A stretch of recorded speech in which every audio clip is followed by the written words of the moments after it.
সবাইকে রুবি আন্টির কিচেনে স্বাগত। আপনারা সবাই কেমন আছেন? আশা করছি সবাই ভালো আছেন, সুস্থ আছেন।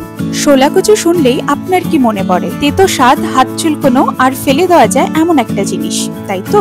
তাহলে আজ আমি আপনার এই ধারণাটাই বদলে দিতে চলেছি। ঠিক আমার প্রতিটা রেসিপির মতনই এটা হতে চলেছে সহজ আর স্বাদে ভরা। তবে চিন্তা নেই, আপনার বাড়িতে থাকা মশলা দিয়ে সহজেই হয়ে যাবে এই রান্নাটা। শোলা কচুটাকে কেটে নিয়ে কড়াইতে জল দিয়ে 1 ছোট চামচ নুন দিয়ে সেদ্ধ করে নেব।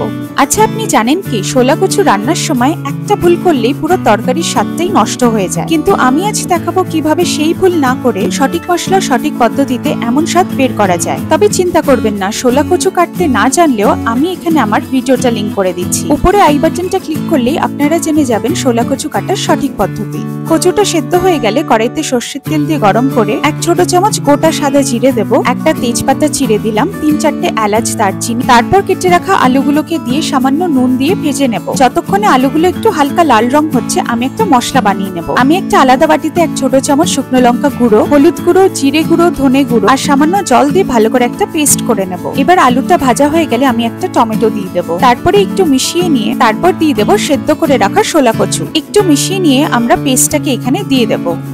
ঠিক এরকম ভাবে পেস্টটাকে দিলে কি হয়, মশলাগুলো পুড়ে যায় না আর প্রতিটা মশলার স্বাদ খুব সুন্দরভাবে রান্নায় মিশে যায়। এবার ভালো করে কষিয়ে নিয়ে এখানে একটু জল দিয়ে ফুটিয়ে নেব। জল দেওয়ার পরে একটু স্বাদ মতো নুন দিয়ে দিলাম। যখন দেখবেন জলটা কিছুটা শুকিয়ে এসেছে তখন 1 ছোট চামচ চিনি দিয়ে ভালো করে মিশিয়ে নেব।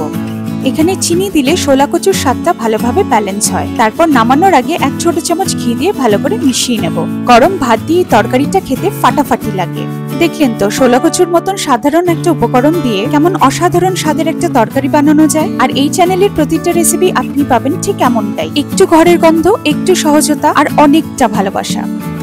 আপনাদের যদি এই রেসিপিটা ভালো লাগে তাহলে প্রিয়জনদের সাথে শেয়ার করে দেবেন আর রেসিপিটা বানিয়ে অবশ্যই কমেন্টে জানাবেন আপনার কেমন লাগলো।